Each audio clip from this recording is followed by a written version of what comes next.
Welcome to the Good Rookie Show. My name is Faheem. And my name is Nelly J, y'all, and we are good That's rookies.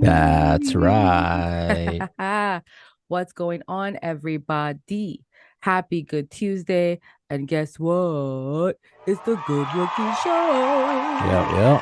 yep. Yep. As y'all know, we're your hosts from Toronto, Canada, bringing you all the hottest topics in sports and culture. And today is no different. So, Fahim, a lot of things have happened. Big news, big news. The CBA, the NBA, the NBPA have finally come together and given us 600 pages, 20,000 plus words and paragraphs of information on what they've agreed upon.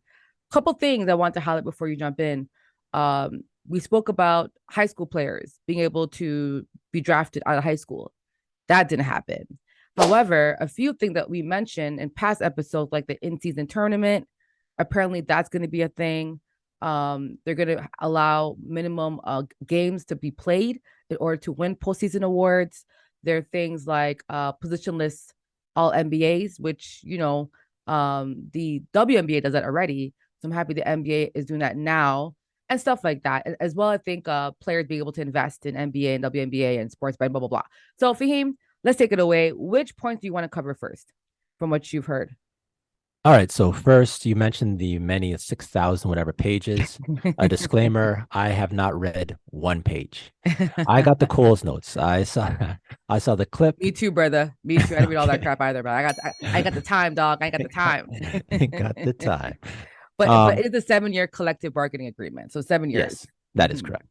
correct. First one that really jumped out was okay. Let's do this. We've already discussed this, the play-in tournament.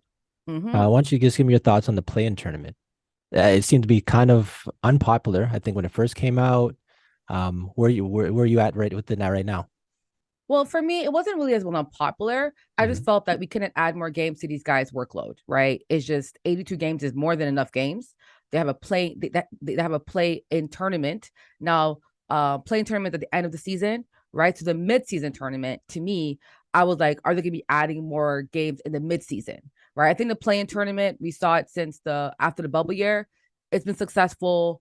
We have guys fighting for that 10th seed. This is going to bring a lot of money because I think the play-in tournament gets a lot of attention, but the mid-season tournament, it's like it's the mid-season. We all know Fahim. Some players don't turn up until January, right? So what's the incentive? What's the gauntlet is going to make these guys actually care? Because Fahim, we know they don't care about the All-Star game. They don't care. So what will make these guys like Jokic, Luka, these guys who are lazy, lackadaisy in the All-Star game, right? What makes them want to play in a mid-season tournament? So one thing I did read though is that they're going to be awarded the winner of the tournament. Fahim will be awarded $500,000 per player. They will Wow. win that. So I think that's a good chunk of money to say, an extra 500K. You know what I'm saying? Especially if I'm a bench player, if I'm a role player, if I'm a guy, that's kind of back. That's an incentive for him to want to win a tournament like that. So Hmm. I'm okay with the like if that's the incentive that they're offering, I think that will get players that want to play. What about you? So first, in regards to the playing tournament, I'm still not a fan of it. I Mm-hmm. mean, I got to live with it, but I'd rather do without it. But I hear you. we can keep it moving with that. The in-season tournament, with the 500,000, you'd mentioned the incentive, especially like you said, if you're a bench player, a role player, etc. But those, so if the Mid in-season season, tournament, yeah, mid sorry, if the season. Mm-hmm. mid-season tournament, if that's going to be made up of just role players and bench players, then I don't see the value. So I guess the question would be, Well, no, is it won't be. 500,000 right? It'll be the team. It won't just Exactly. be I a understand, mixture but of role players. Yeah, it's a right, mixture. Mm-hmm. right. But the example you gave is where the incentive would lie. You said the incentive would be for the bench players and role players, right? No, I'm saying incentive Well, would be for all the players, not just those players. But I'm saying okay. So their is check five isn't as hundred big. thousand is that enough? Is $500,000 Hmm. enough for a star player to have see an incentive for a mid-season game?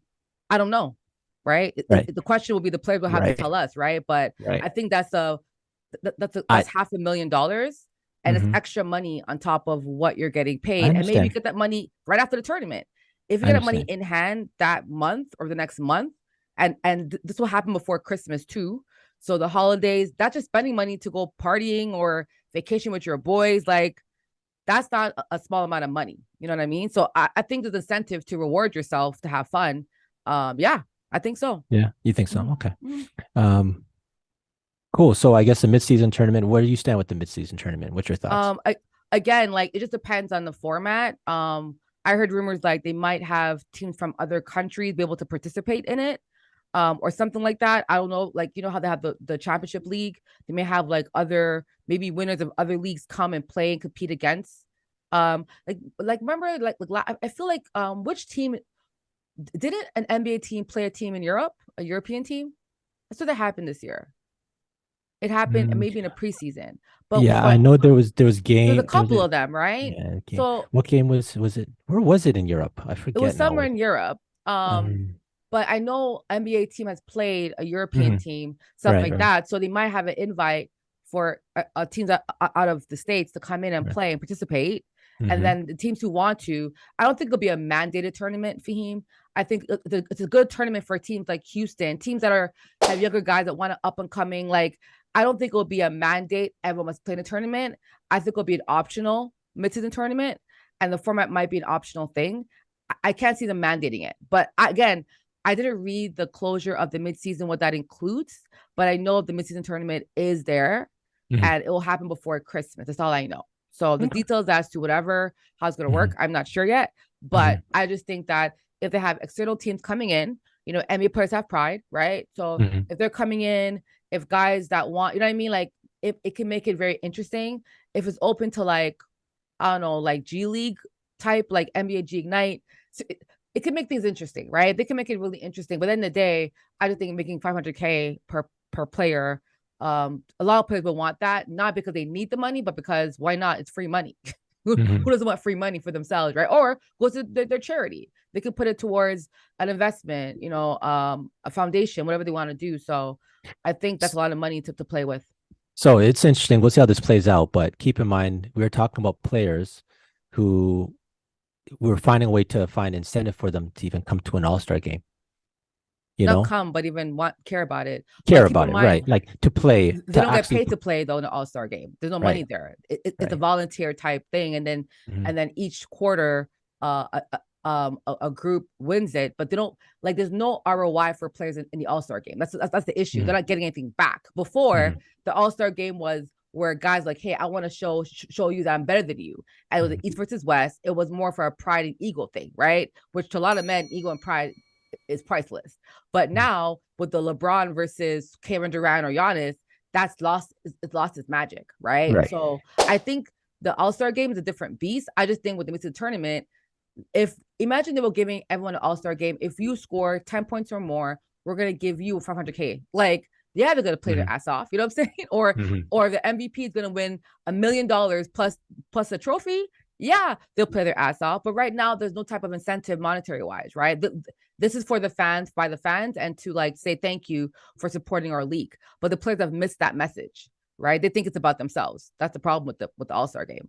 But I want to go Hmm. on that rabbit hole though. But anyways, mid the Yeah. tournament, I mean, the NBPA, they approved it. But from what I gather, it's not going to add to their 82 games, which my concern was. Also, concern is that they'll be able to play it within their schedule. So I'm not sure if we, but like, you know, from Sunday to Sunday, whoever has the most wins will then participate in a bracket challenge or something Hmm. like that, right? So I don't know how they're going to do it, but I think it's pretty dope to see how they're going to pull it through or make it work. But Definitely that's going to be one thing interested that's to in see. it. Yeah. It's going to be see how I've been interested to see how the format goes with that. So the second part of the CBA that got me was the positionless basketball. I love that. How about you? Yep. I love it. Overdue. Yeah, Overdue. yeah, because Overdue, we man. I'm finding even over the last because it's fun. Uh, the games change where now positions are getting blurred, fives or fours, fours or threes. Like there we are actually in a game where there is a positionless and we're finding this problem that's happening. I find especially over the last few years where you have to look and see, okay, well, Joel Embiid played so much at this position, or who's the other player that they had to look and see how many times they played at a specific position to see if they qualify. So I think that's the best way. You take the five top players that you think they are, and Yeah. you reward them for that. So for sure, I think And it's for great. me, I think it's good because like last year, I would have put Embiid, Giannis, Jokic all in the first team. You know what Mhm. I mean? And it's times Yeah. where they can't because Embiid and Jokic are both centers. So Right. this will allow Embiid and Jokic and Giannis all three to make the first team all together. You know what I'm saying? Hmm. And because I think those two were the top five players of the league last year, Jokic and Embiid. So the Hmm. fact that one had to be second team because of the position, but I think last year they allowed Jokic and Embiid to be forward and center to kind of like make it like work. Right. But yeah, I think it's positionless. The best players, I don't care what position you play. Um, uh, I don't care like whatever, just be the best player in the league, right? And so that's why I think it's great. But last year, actually looking at last year, correcting myself, um, the first team it was Jokic, Jason Tatum, Giannis, Luka, and Devin Booker, right? That was last year's Yeah. All NBA team. So now you can put in Sorry, Jokic just one with second. Sorry, my bad. Did you say Devin Booker was a first team last yeah, year? like his team. Remember the Phoenix Suns? Speaking what they did, they were like a 20, 12, 15 game winning streak. I think they had like they were had like their record was like phenomenal in the regular season, and he was the And best Devin player on Booker that was a team last first year. team last year? Yeah, yes, What? What rock have I been under? you're under a How did big I rock. forget this? Yeah, he had the Devin best. Booker was They had the best record in the league, and he was the best player on the court for that team. Chris Paul was not. Chris Paul was doing his thing, but Devin was the best player on the court for them so last would you year. say, according to the standards how they go now, that last year Devin Booker was a top five player last year Yeah, yes, for in him. the His numbers league? were Really? crazy. He was. That's what I'm saying. Like Interesting. he was. Interesting. But Okay. what's crazy is that last year, what's funny is that like Luca had a great season, but Hmm. even Luca, if we go to the 65 game requirement, the question is, does does Jason and Luca have the 65 game requirement? Right. Because I know Jason missed some game, but Jason had a great ending. Remember, like Boston had a great ending of the season last year. Hmm. Devin was good from like October straight through. Like they didn't have a hiccup at all. Whereas Boston, the first half, they were really mid, and then from January they had this big push and they got better. So like Yeah. half the season, Jason Tatum and them got worse well, whereas the Suns were like good all year. So I feel like Jason would have been pushed to the second team and would have added Embiid as a forward or as Right. on So that team. I totally get it, but I just never seen Devin Booker as a top five player in the league.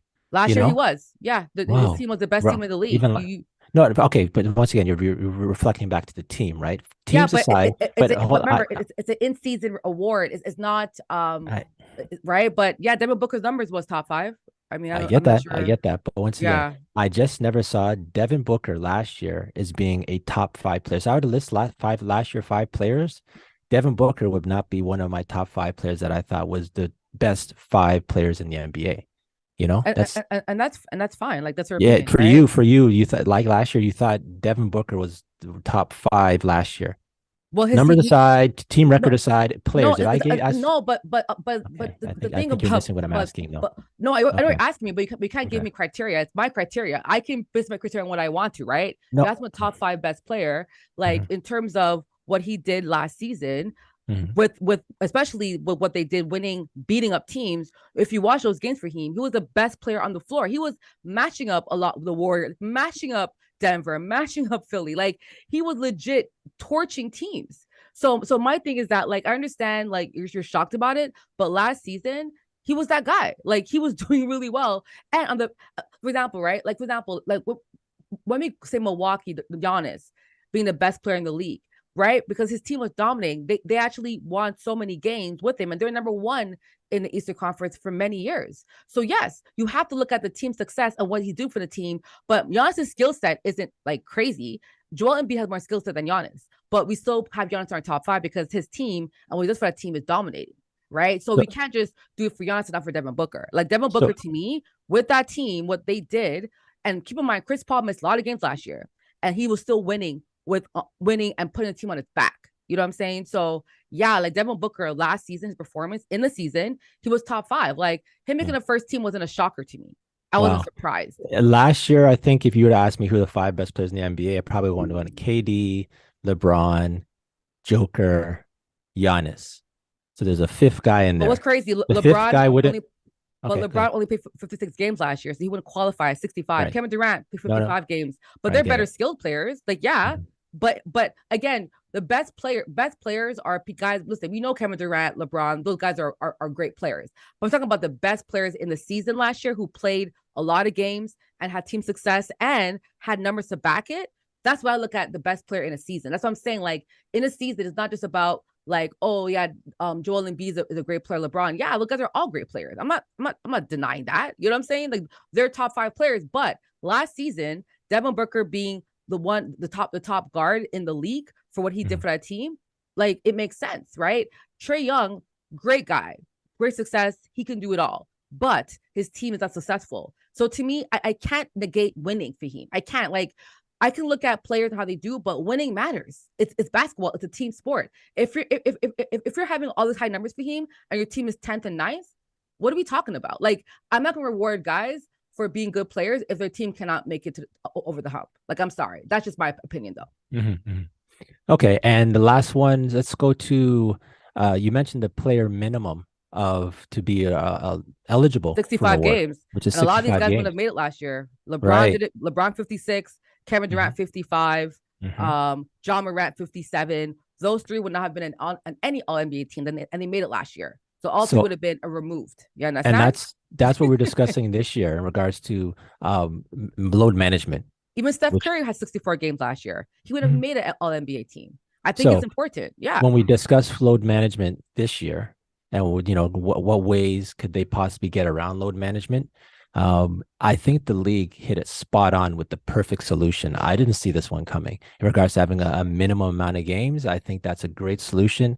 Now there's some incentive for these players because, like you mentioned about regard pride, the NBA all NBA teams is something that I think players do want, along with a championship also. So yeah, throwing it at 65 games, I think it's a great way now. Because imagine if a player's at like, I don't know, 60, 60, 61, say for instance, and he's going down a stretch and his team is up and they want to sit. Now there might be some incentive for him to say, no, you know what? Let me play these games. I do think 65 is a perfect number and they made the Yeah. right solution in regards to that. I agree with that. Yeah, like when I heard about it, I actually said they should do 65 because that's actually the average. The average player plays 65 to 68 games this season. And I think they went below the average. So to me, 65 is a great number. Some players wanted 70 or more. I would be okay with that as well. I think 70 or more would have been great too. But looking at that requirement, a lot of the guys on the all NBA team last season wouldn't have gotten it. You know what I mean? So Mm-hmm. again, it is just like it has to be based more than just again the All NBA teams is not just your like that's a different award because that one looks at your impact on your team. You never see an All NBA player on a team and they're like I don't know 15th seed, right?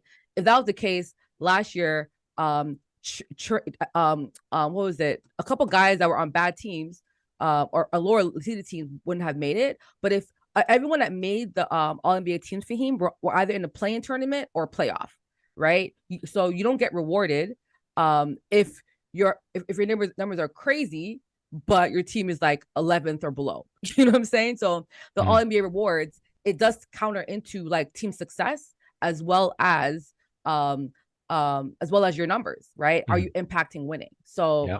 and now it's going to counter team success, your numbers, and it's going to add in number of games played, and I think Mm-hmm. that's totally fair. Right. Looking at LeBron James made it, he would have made it last year. Chris Paul wouldn't have made it last year. That could have gone to some other guys who actually play a lot more games. John Morant, I think John Morant has enough games. He played enough. Kevin Durant wouldn't have made it last year. Steph Curry wouldn't have had that award. He didn't play enough games, right? So that's the thing. Like we can't just reward guys. Like you're paying 55 games and want to get an All NBA team, which sometimes give you contractual benefit. So Mhm. I agree. Yeah. I So agree. shout out to the league because I'll be honest, I didn't think they were going to go to a lockout, but we've been to one. I don't know, was it like 10, maybe about 15? It was a while back. And I remember during that lockout, I was missing the game. So And actually, I was following a lot of EPL soccer at that time. And once they came back, I never turned back. I was like, you know what? Like I missed the game. So I'm glad they're back. Glad they've worked it out. Yeah. I actually want to see something. So ESPN had like this rating last year of like the top 20 players. It's kind of like a rating where they add like your average points, rebound, blocks, and they kind of give you a rating based on that. I think it's hilarious because they actually had Pascal Siakam at number 18 on this list, and he was below Devin, Steph, Anthony, DeMar, Tatum. Kyrie Irving had a higher rating than Jason Tatum, and Kyrie only played 29 games last year. You see how our shit's flawed, right? um, Cat, James Harden, DeJounte Murray. If you think DeJounte Murray should have a higher rating than Pascal Siakam, I want to tell you. John Morant, Trey, Luca, Kevin, LeBron, Embiid, Giannis, and Nikola Jokic. So based on the numbers, the top 5 last year, just based on based on free throw percentage, 3 points made, all that stuff. It's Nikola, Giannis, Embiid, Kevin Durant, and LeBron. I mean, that makes sense for top 5 because those guys are obviously, they were the guys for their squad, and they had great numbers, especially blocks, right? So that's a top 5 for based of the ESPN rating. But those top 5 to me, in terms of their team success and what they did, 2 Nikola, Giannis, and Luca. No, actually, no, two out of those 5 made the All NBA first team for him. So even though the other 3 had better numbers than Devin, right? Personal numbers, the team success wasn't there. That matches Devin. LeBron James team, what they did with the Lakers last year. They didn't even make So again, the All NBA team clearly considers team success along with your numbers, just to kind of add that caveat. No, and that's never been in dispute. I get that. Like I remember Marc Gasol back in the day when he played for Memphis. People forget Marc Gasol. He was an All NBA first team when he played at Memphis. Yes, he was.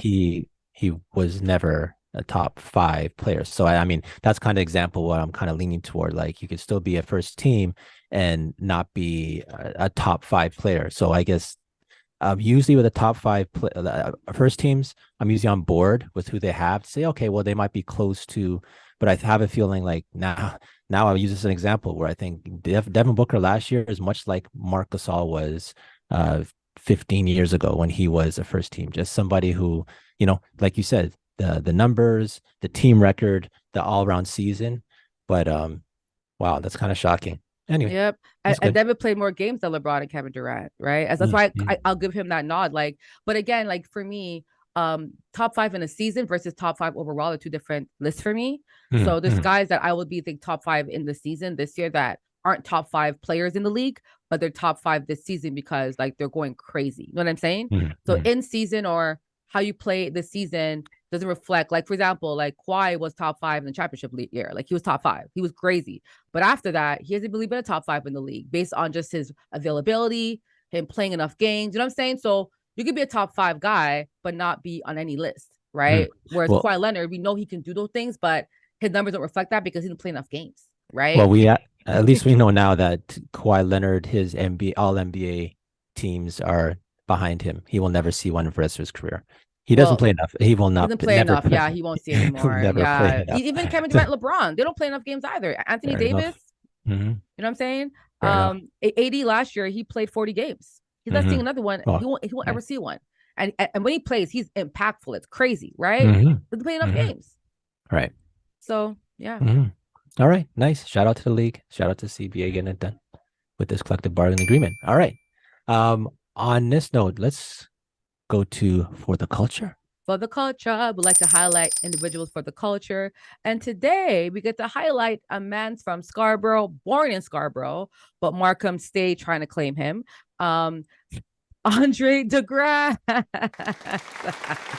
So Andre DeGrasse, y'all, if y'all don't know, he's an Olympic gold medalist. That's correct. Olympic gold medalist. He actually has for him combined 5 medals in the Olympics. He won gold for 200 meters in Tokyo, which we know, silver for 200 meters in Rio in 2016, and his relay team was 4x1 silver. Remember I think the US or something had some, I forgot what team it was. They had a bad exchange or something like that, so right. they lost their medal, so we moved all the way up. And he won 2 bronze against the one and only Usain Bolt. Y'all remember that epic picture with them running with him, kind of standing side by side. Yeah, smiling. So Andre Grasse, icon in track and field, icon in Canada, and what he's doing right now, he's partnering actually with the Kids Help Phone and their campaign, the largest youth mental health movement called Feel Out Loud. It's a campaign to address the crisis in Canada of mental health. And this campaign started in March. Okay. And their goal is to help raise 300 million. Bell already donated 15 million. So for those who don't know, please support this campaign because I think mental health crisis in Canada, especially since the pandemic, has been a situation before and after. So I think it's really great. And the Grasse, Faheem, not his first time. He worked with them back in 2020, and he's come back again to work with them again to advocate and be an honorary co-chair to partner with the Feel Out Loud campaign. What's your thoughts, Faheem, on the Grasse? Oh, first of all, shout out to the campaign. I So DeGrasse, I think like you mentioned, it's very timely because even the TTC, public transit here in Toronto, there has been an absolute spike in regards to violent acts happening on the TTC. I don't know if anyone follows on social media, but it's for the size of Toronto, it's not safe to have be on the TTC sometimes. You had someone getting stabbed, deaths. It's so much of that spike. I don't know if it's coincidentally or not since the pandemic. So I think it's great that you have a notable person such as Andre Grasse, being a part of it. I do think also Bell has done their best every year with their campaign to ensure that people who need a mental health assistance, their campaigns, they seem committed to that. So I think the Grasse being that face, it's a feel good story that I think it's going to be very positive. No, I love that. It's something DeGrasse mentioned, and big up to the Canadian press for dropping the story. He was quoted saying that everything they're doing with this new campaign is going to be good for the culture, good for the kids. I love what they're doing, and I've heard all these good things they've done for kids who've been struggling with their mental health. So for me, it was just a no-brainer. I want to continue to unlock hope and potential in kids.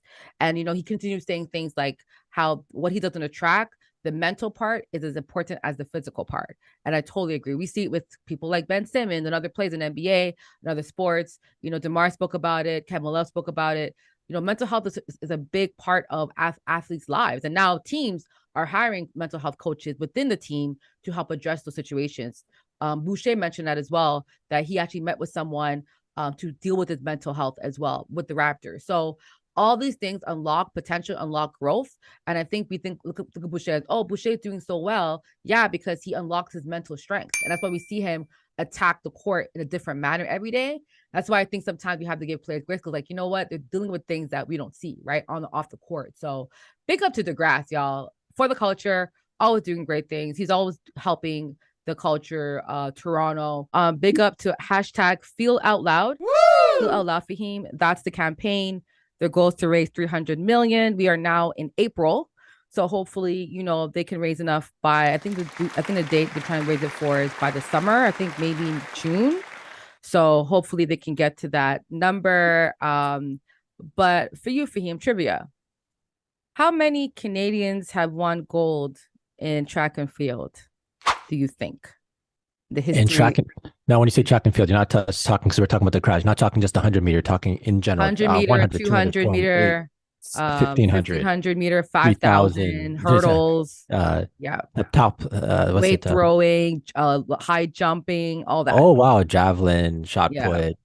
Okay. Canadians, gold medal, Olympics. Mm-hmm. Wow. Ever. Mm-hmm.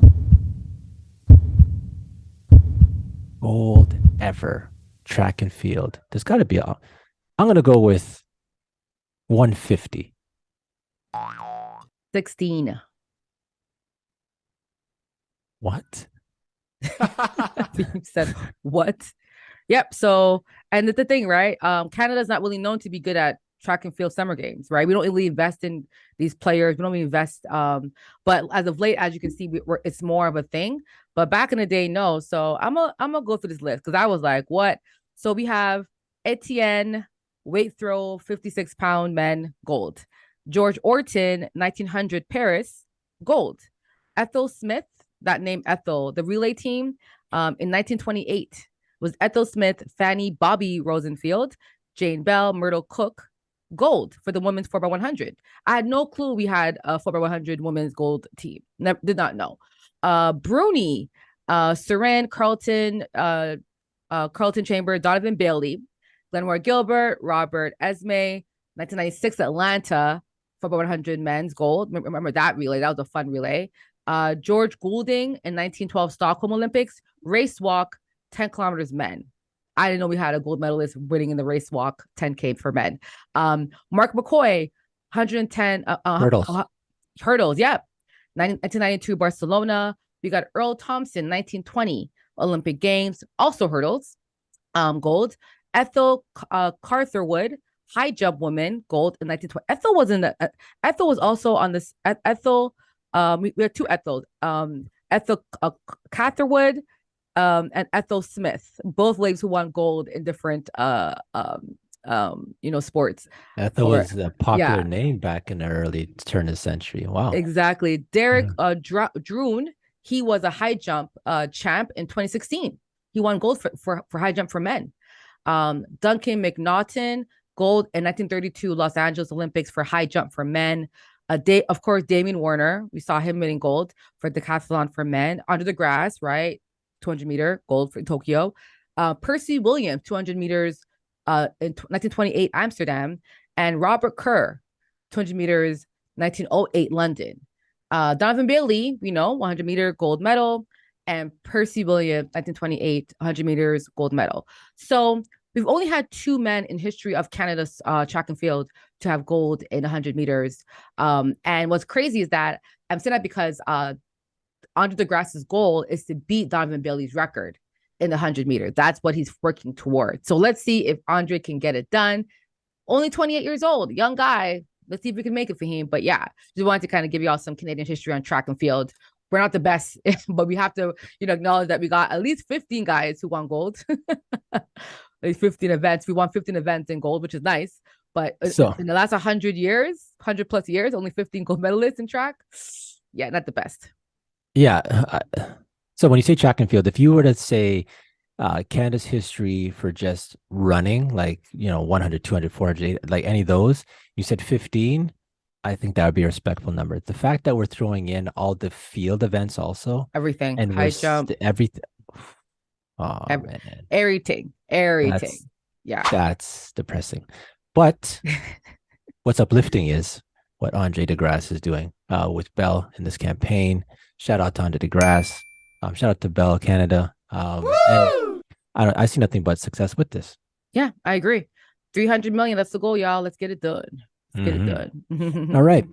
And on this last note, let's go to That's Absurd. That's absurd. Faheem, bro, what was absurd this week? What was absurd? Charles Oakley. A former Raptor. He had said on Michael Jordan, which is going to be interesting. This is a quote. Mike ain't passing me the ball. He don't care if I get a shot. End quote. Absurd. Nelly J? Absurd. I mean, I'm sorry. I missed something, Charles Oakley. Are you like a really good scorer? Maybe I'm delusional for him. Maybe so you want the ball to be passed you for I'm trying to understand what his gripe is, right? So let me punch him with the gripe real quick. So yes, Oakley had said that's why he'd rather play with LeBron over Michael Jordan, because LeBron would pass him the ball. I don't know. We see what LeBron has been.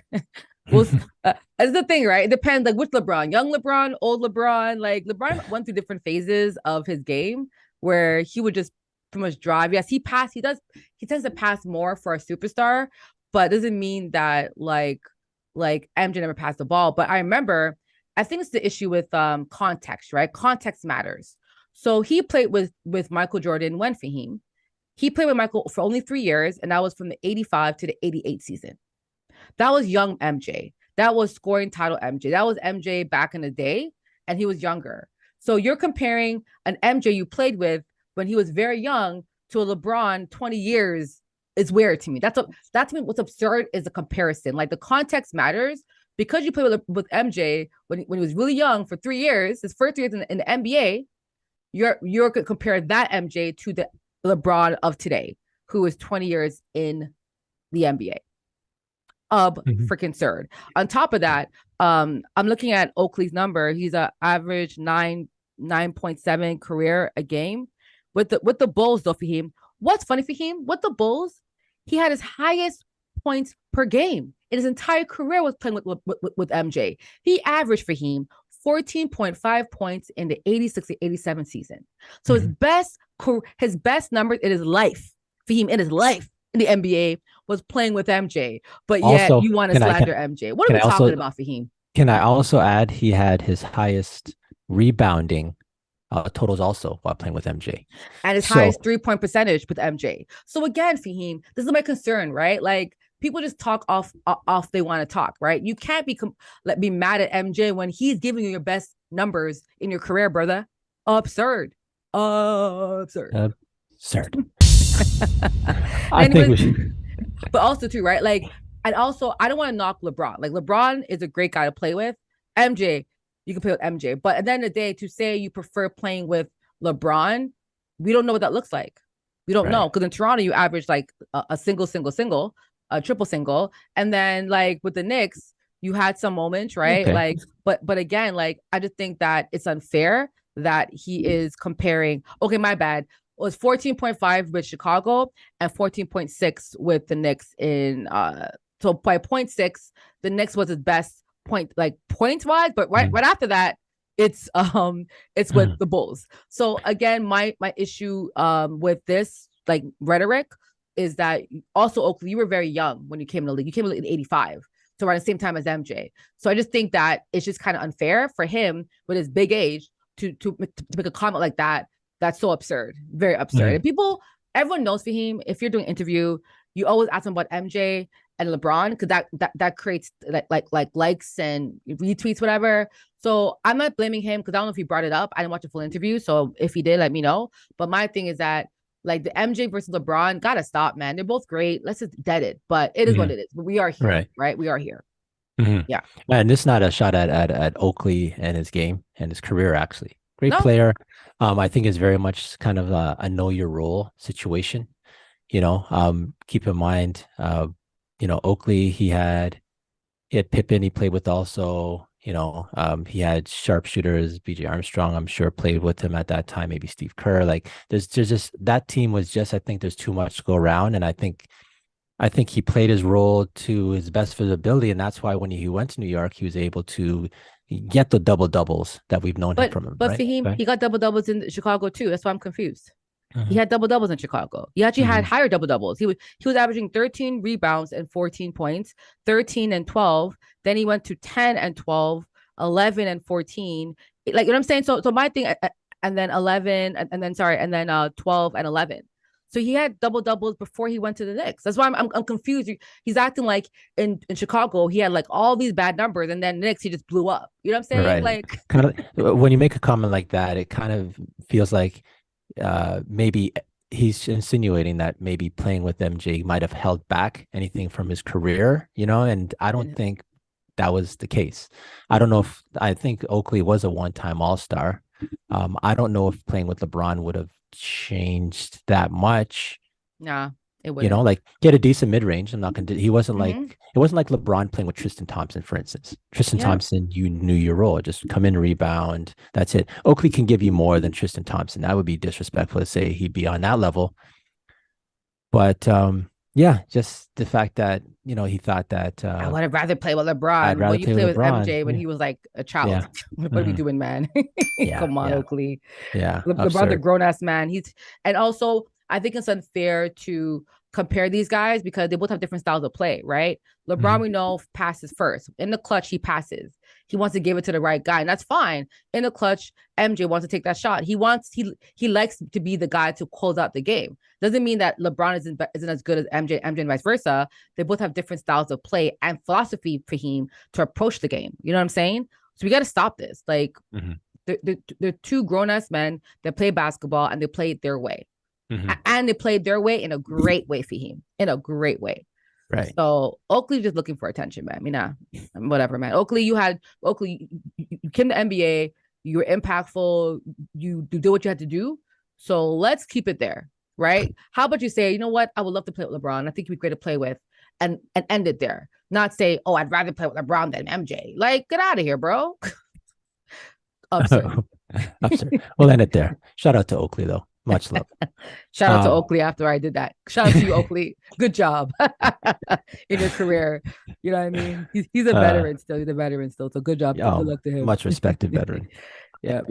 All right. And on this point, let's go ahead and close out. Let's put this episode in the books. All right, y'all. That is the Good Rookie Show. As you know, Faheem, we get to do our shout outs at this time. And I just want to shout out, this weekend I was watching the Final Four. So the women's and the men's. Some games were great. Actually, both women's games were really good. The men's games, some parts were hard to watch. I was like, what's happening? But, the UConn won, San Diego State won, Iowa and LSU. So just big up to those teams, loving the competitiveness of these athletes. I think Dawn Staley made a comment about what people comment to her players and what they say that's kind of rude to her players. So I just want to uplift all the women playing basketball that are Black women. Racism in sports has been happening for forever. So I just hope that the comments they heard or what they've been going through this season from comments from teams and fans, that doesn't make them feel less than, because these guys are all great athletes. So big up to that team, and they had a historic run. But I also want to pick up Caitlin Clark. She was phenomenal. Dropping 41 for him. What? Crazy. And what's also crazy is that every point in the fourth quarter by Iowa was either assisted by her or made by her in the fourth quarter. We talk about Faheem, players closing out games. Yo, she's a closer for sure. So big up to Caitlin Clark and her historic run right now in the March Madness tournament. I also want to big up our boy, Zach Edey, who won Player of the Year for the NCAA. So that's big up for him as well. So big up to Zach Edey, Canadian boy making big strides in the NCAA men's basketball. That's it for him. This is for me.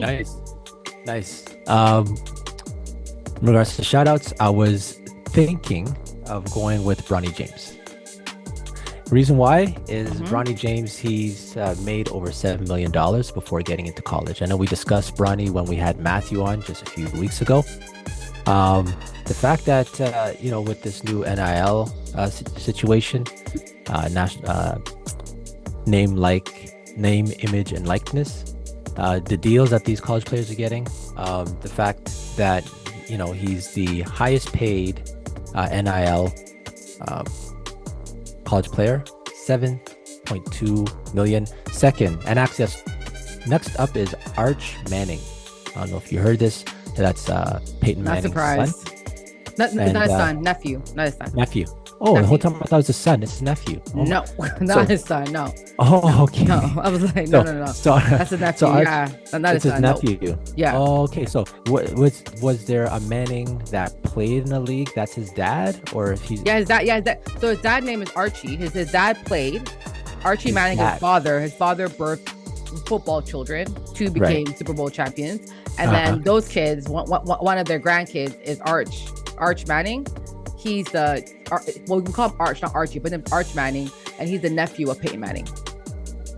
Okay. His parents is Cooper. I know Cooper Manning is Peyton's brother.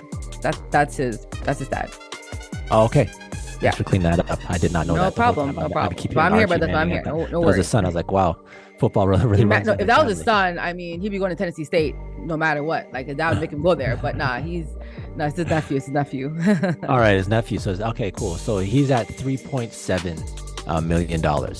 And you know the Manning name is strong. So just the fact that strong, strong. Right. So for Bronny James to be at double the amount of a Manning, shout out to Bronny, and also shout out to the NIL. This is like the first generation of these kids getting NIL money and actually being paid for the likeness in college sports.